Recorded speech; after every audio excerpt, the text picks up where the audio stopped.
बहुत ही क्रिटिकल एक सवाल है कि आपको कैसे पता चलेगा कि आप एक रिसर्च पर्सन हो कि नहीं। सपोज आप अभी ग्रेजुएशन में हो और पोस्ट ग्रेजुएशन में हो, तो आपको बाद में रिसर्च परस्यू करना चाहिए या नहीं, और आपके अंदर वो कैपेबिलिटी है कि नहीं कि आप अच्छा रिसर्च कर पाओ। तो आप ये खुद को कैसे एनालाइज किया जाए कि am I a research person और नॉट। अगर मैं रिसर्च में जाऊँ तो मैं अच्छा कुछ कर सकता हूँ या नहीं। ये बहुत ही क्रिटिकल सवाल है, एंड ये क्वेश्चन मेरे अंदर भी था, काफ़ी टाइम तक था। तो इसको कैसे सॉल्व करें, ये जो डिलेमा है इसको कैसे सॉल्व करें।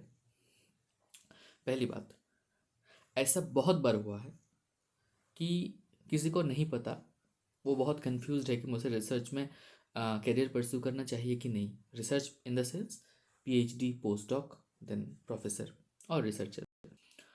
तो ऐसा होता है, कोई किसी किसी को सपोज पता नहीं है कि उसको रिसर्च में जाना है कि नहीं, बट उन्होंने रिसर्च ऑप्ट कर लिया, बट वहाँ पर जाके वो बहुत एक्सीलेंट वहाँ पर परफॉर्म कर गए। ऐसा होता है, बहुत बार हुआ है। ठीक है, एंड मुझे पता भी है किनका हुआ है किनका नहीं है। आईआईटी दिल्ली में ही बहुत सारे प्रोफेसर्स ऐसे हैं, मुझसे बात हुआ है उन लोगों का, कि वो भी ना इस समय कंफ्यूज थे कि रिसर्च में करियर परस्यू करना चाहिए कि नहीं, बट बाद में कुछ ऐसा हुआ, बट वो बहुत ग्रो कर गए। ठीक है, एक जगह पर होता है ना, आप कंफ्यूज हो बट आप एक सही जगह पर चले गए, या आप चले गए, आपके अंदर वो एटीट्यूड है कि जिस फील्ड में भी मैं जाऊंगा, मैं अपना पूरा जान लगा दूंगा उसमें, एंड मैं उसमें एक्सेल कर जाऊंगा। ऐसा ही होता है बहुत बार। तो अगर आप में ये एटीट्यूड है कि डजेंट मैटर मैं किस फील्ड में जा रहा हूँ, बट जहाँ भी मैं जाऊँगा मैं वहाँ पर अपना बेस्ट देने की कोशिश करूँगा, तो आप रिसर्च में जाओ, you will be succeeded. But अगर आपका एटीट्यूड ऐसा नहीं है तो बिलीव मी, आप किसी भी फील्ड में चले जाओ, अंत में आपको वही मिलेगा कि आप वहाँ पर ग्रो नहीं कर पाओगे। तो ऐसा नहीं है, कोई हार्ड एंड फास्ट रूल नहीं है कि ऐसे ही आपको खुद को एनालाइज करना है कि वर ए रिसर्च पर्सन और नॉट, जो कि मैं बताने वाला हूँ। बट ये भी है कि बहुत लोग ऐसे हैं कि जिन्होंने नहीं सोचा था कभी कि रिसर्च में जाऊंगा, बट कुछ रीज़न से चले गए, एंड वहाँ पर they did excellent work, and they are in excellent positions in India and in the abroad. तो कैसे एनालाइज करें, मैं 3 पैरामीटर बताऊंगा। ठीक है, उस पैरामीटर के बेसिस पे आप एनालाइज कर सकते हो। अगेन डिस्क्लेमर इज ऑन, कि बहुत इसका एक्सेप्शन है, बहुत ज़्यादा एक्सेप्शंस है कि ऐसा कोई रिसर्च करना नहीं चाहता था, कर गए, बहुत अच्छा कर गए। ओके, तो ऐसा है कि फर्स्ट क्राइटेरिया, जब आप प्रैक्टिकल्स करते हो ग्रेजुएशन में या पोस्ट ग्रेजुएशन में, जो लैब वर्क आपका होता है, जब आप वो करते हो, अगर आप एक टेस्ट परफॉर्म कर रहे हो तो आपको क्यूरियसिटी होता है कि उसके अंदर क्या चल रहा है। एक रिएक्शन इसके अंदर, ए के अंदर बी मिक्स कर रहा हूँ मैं, ए के अंदर बी मिक्स करने का प्रोपोर्शन जो है वो इतना क्यों लिया गया, ए के बाद ही बी को क्यों डाला गया, फिर इसको क्यों शेक किया गया, फिर इसको इतना ही टेम्परेचर पे क्यों हिट किया गया, इसके अंदर कौन सा रिएक्शन चल रहा होगा। ये सब अगर आपको जानने में क्यूरियोसिटी है, सपोज आपको पता नहीं है, बट कोई अगर आपको बताए तो आपको बहुत अच्छा लगता है, आपका क्यूरियोसिटी रिजॉल्व होता है उससे, एंड आप वो जानने की कोशिश करते हो, आपको अच्छा लगता है उन सब के अंदर मिले जुले रहने का। लैब में एक्सपेरिमेंट्स में, प्रैक्टिकल एक्सपेरिमेंट्स में जो होता है, जब आप थ्योरी में जो पढ़ते हो वो भी वही तो देखते हो ना प्रैक्टिकल्स में। तो उसमें अगर आपका इंटरेस्ट है तो यकीन मानो कि आप रिसर्च में अच्छा कर सकते हो, क्योंकि वहाँ पर भी आपको एक टाइम के बाद ना, जो कन्वेंशनल पढ़ाई है पोस्ट ग्रेजुएशन के बाद वो ख़त्म हो जाता है। उसके बाद आप जिस भी लैब में ज्वाइन करोगे एज ए पीएचडी स्टूडेंट, वहाँ पर किसी ना किसी टॉपिक पे रिसर्च चल रहा होगा, किसी ना किसी डोमेन पे, कहीं पर सी एच एक्टिवेशन, कहीं पे you know scanning tunnelling microscopy, और कहीं पे एनएमआर, ऐसा काम चल रहा होगा किसी ना किसी लैब में एक पर्टिकुलर टॉपिक पे। तो उस टॉपिक पे अगर आपको उस लैब ग्रुप के साथ काम करना है, तो आपको उस टॉपिक के अकॉर्डिंग सारे रिसर्च पेपर पढ़ना होगा। तो कन्वेंशनल बुक्स का जो पढ़ाई है वो ख़त्म हो जाता है एक टाइम के बाद। उसके बाद आपको रिसर्च पेपर पढ़ना पड़ता है जिस स्पेसिफिक फील्ड पे आप रिसर्च करना चाहते हो।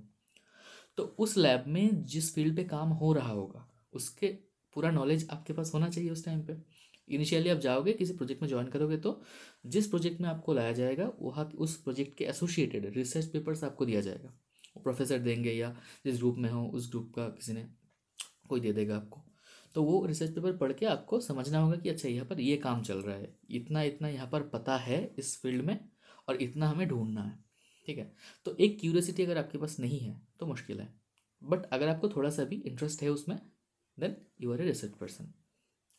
Second, one of the most crucial thing ऐसा है कि आपके पास एक फाइनेंशियल रिसोर्स, अगर आप बहुत बहुत फाइनेंशियली पुअर बैकग्राउंड से बिलोंग नहीं करते हो, then you can opt for research. ये भी बहुत जनरलाइज्ड स्टेटमेंट है। अगर आप बहुत फाइनेंशियली पुअर बैकग्राउंड से आते हो और रिसर्च में एक जो कंट्रोवर्सी रहती है हमेशा कि जॉब सिक्योरिटी का क्या है, इस बारे में कभी बाद में बात करूंगा, but doing PhD is not a permanent job. Like in foreign, these are considered as a permanent job. They give you a student card as well as employee card, but in India it is not so. तो अगर आपके पास थोड़ा सा भी financial support नहीं है तो थोड़ा सा मुश्किल आपको हो सकता है। वैसे आपको सैलरी मिलेगा, मंथली सैलरी तो यहाँ पर भी मिलेगा ना, PhD में 35 to 40,000 मिलेगा आपको, वो भी एक आप सैलरी की तरह भी मान सकते हो। बट फाइनेंशियल कंडीशन अगर बहुत पुअर है, PhD ख़त्म होते होते 5 साल लगेगा PhD में इंडिया में, एंड वो भी कहने को है 5 साल, कभी कभी ज़्यादा भी लग जाता है। तो ग्रेजुएशन के बाद पोस्ट ग्रेजुएशन एंड फिर PhD, ये काफ़ी लंबा प्रोसेस है। तो अगर आपको घर में फाइनेंशियल बैकग्राउंड बहुत वीक है और बहुत जल्दी आपको सपोर्ट करना होगा घर पे, ऐसा हालत है, तो may be there is a problem in doing research, because ये पाथ बहुत लंबा है। ठीक है। एंड द थर्ड थिंग, तो इसका क्राइटेरिया कुछ नहीं बताऊंगा मैं, बट मैं यही बोलूँगा, एक स्टोरी शेयर करते हो आप लोगों के साथ। ये थर्ड क्राइटेरिया यही होना चाहिए मे बी, मेरे अकॉर्डिंग ये 3 ही क्राइटेरिया हो सकता है डिसाइड करने। तो फर्स्ट हो गया आपका प्रैक्टिकल वर्क में इंटरेस्ट और क्यूरियसिटी। सेकंड हो गया a little comfortable financial background. जैसे मेरे एक दोस्त का हुआ था ना, उनका पेरेंट्स ने उन्हें बताया कि आप हायर स्टडीज़ ऑप्ट कर लो, हमारे तरफ से कोई प्रॉब्लम नहीं है, आप जितना पढ़ सकते हो पढ़ो, हमारे तरफ से कोई प्रेशर नहीं आएगा, कुछ नहीं आएगा। And he is doing excellent research right now. तो अगर फाइनेंशियल बैकग्राउंड बहुत वीक है तो थोड़ा सा प्रॉब्लम हो सकता है रिसर्च में। एंड द थर्ड क्राइटेरिया, जो कि मैं थ्रू ए स्टोरी शेयर करने वाला हूँ, वो ऐसा है कि IIT में मेरे एक प्रोफेसर ने मुझसे पूछा था कि सागर, तुम क्लास में तो इतना अच्छा परफॉर्म करते हो, you are a very bright student, and in graduation also you are a very good student, and आप लैब में भी बहुत अच्छी तरीके से काम करते हो, रिसर्च भी अच्छा करते हो, कोई प्रॉब्लम नहीं है, बट आप फ्यूचर में रिसर्च क्यों नहीं करना चाहते? ठीक है। तो मैंने उन प्रोफेसर को बताया था कि सर, अभी मैं लैब में काम करता हूँ, मेरा 100% दे के काम करता हूँ, बट जब भी मैं लैब में आता हूँ ना, मुझे ये लगता है कि कब मेरा काम ख़त्म हो और कब मैं अपना रूम पे या हॉस्टल में वापस जाऊँ। जिस दिन मैं आऊँगा लैब में और मुझे वापस जाने का मन नहीं करेगा, इस लैब के काम में डूबे रहने का मन करेगा। मुझे ये नहीं लगेगा कि कब काम ख़त्म हो, कब मैं ये छोड़ के अपने रूम पे जाऊँ, अपने घर पे जाऊँ। उस दिन I will be confirmed that I am a research person. That's all. Thank you.